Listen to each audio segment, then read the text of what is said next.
dans votre vie chrétienne, vous avez dû prendre une décision ferme pour lui.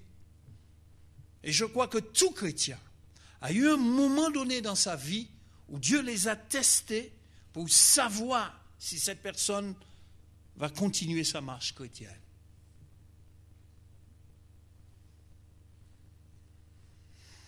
Nous pouvons,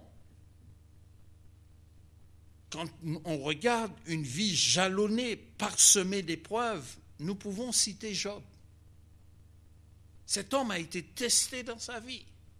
Combien de fois la Bible a parlé de Job comme un homme extraordinaire, un homme que Dieu aimait et un homme qui aimait Dieu aussi. Et il n'a pas fait de compromis, ni avec l'argent, ni avec sa santé, ni avec ses enfants. Il a dit, Dieu a donné, Dieu a repris, que le nom de l'Éternel soit béni. Mes frères et sœurs, laissez-moi vous dire, il y aura toujours des instants où dans une vie chrétienne, nous serons testés dans le domaine de l'argent, dans le domaine du sexe et dans le domaine de la santé. Et le dernier domaine, pour tous et toutes, si vous êtes papa, si vous êtes maman, vous serez testé avec les enfants. Il n'y a pas à dire. Ces domaines-là, nous serons tous et toutes, si nous remplissons ces conditions, éprouvés à travers de cette situation-là. Le chrétien doit comprendre une chose, surtout quand il évolue dans les plans de Dieu. Le titre de la prédication, c'est « Quand nous évoluons dans les plans de Dieu, quelle est notre attitude ?» Quand nous évoluons dans les plans de Dieu, quelle est notre attitude? Et je cite à nouveau, le chrétien doit comprendre une chose, quand il évolue dans les plans de Dieu, et je peux dire, les plans de Dieu ici, Israël y était. C'était la volonté de Dieu qu'Israël soit en train de marcher vers sa destinée, qui était la terre des Cananéens qui devaient prendre pouvoir. Ça, c'est le plan de Dieu, c'est la volonté de Dieu. Le but de Dieu, c'est qu'Israël quitte l'Égypte et puisse se rendre dans la terre de Canaan. Et cette histoire, cette volonté, elle avait déjà été citée. Dieu avait déjà dit à Abraham, « Abraham, ta descendance va descendre en Égypte. Quand cette descendance arrivera là-bas, elle sera maintenue captive pendant 4 siècles. Mais moi, l'Éternel, par un bras fort, je viendrai et je le ferai sortir.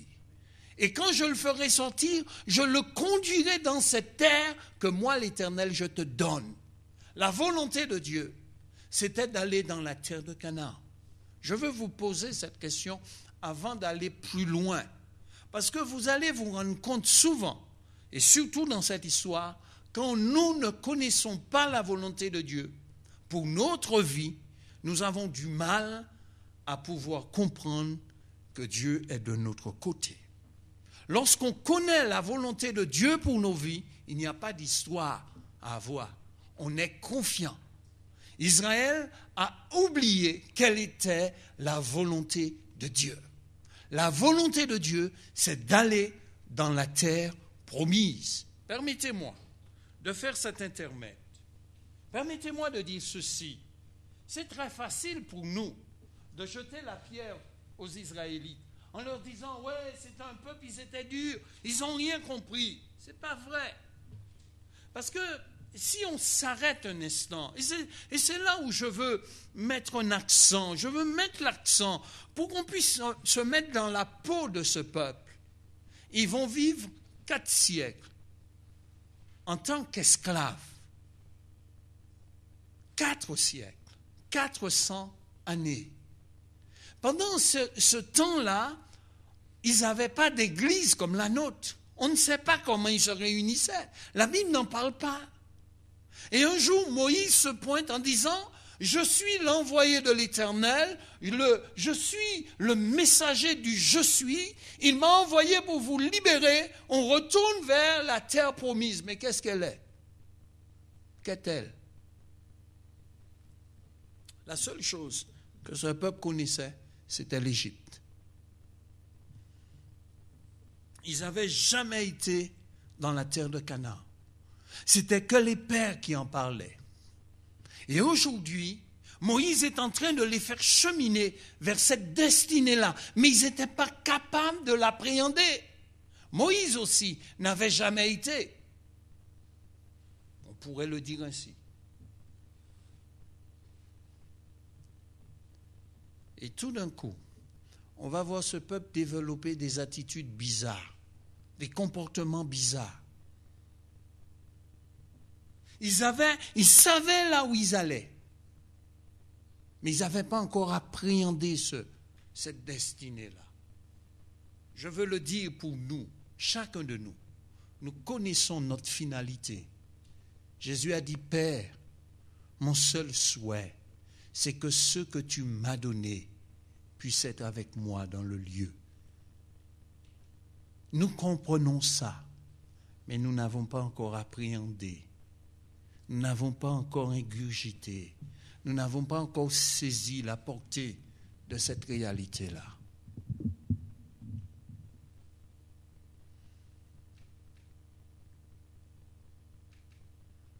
Nous sommes dans la volonté de Dieu, tout comme Israël était dans la volonté de Dieu. Permettez-moi de revenir au texte. Le chrétien doit comprendre une chose. Quand il évolue dans les plans de Dieu, la première chose que je veux dire, il y aura toujours des temps d'épreuve plus ou moins fortes. Toujours des temps d'épreuve plus ou moins fortes. Et je veux souligner cela en disant ceci. Les épreuves que nous aurons, Dieu a dit, je ne vous donnerai pas d'épreuves qui soient au-delà de vos forces. Je ne vous tenterai pas au-delà de vos forces. Pas que Dieu va nous tenter, mais Dieu va accepter que certaines choses nous arrivent pour façonner notre caractère, pour façonner notre personnalité. Et nous devons comprendre cela. Quand bien même Jésus était avec ses disciples, chacun a été éprouvé. On voit l'apôtre Pierre, il fallait payer les impôts.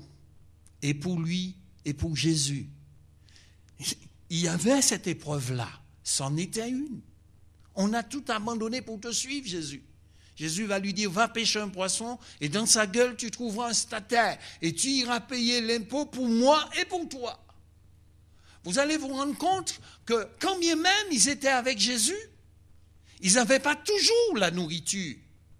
Certaines fois, ils étaient obligés d'arracher des épis dans le champ. Et ça servait à Jésus de les enseigner. D'autres fois, on voit que Jésus était resté à côté d'un puits et les disciples sont partis acheter de la nourriture.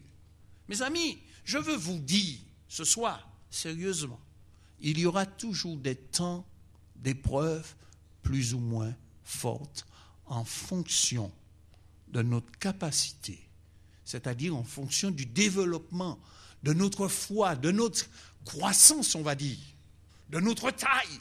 Quand on est bébé, on boit du lait.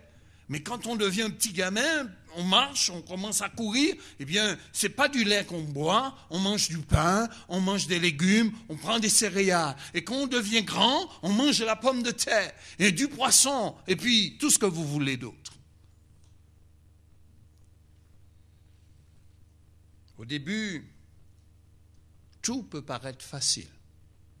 Un exemple, si nous regardons dans Matthieu, un passage intéressant qui n'est pas long, mais très court.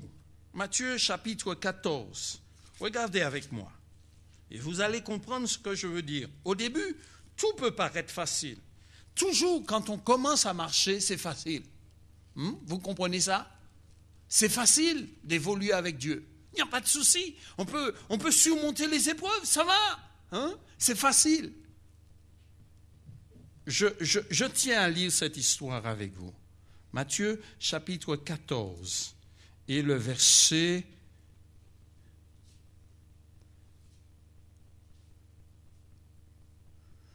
26. Permettez-moi de commencer là.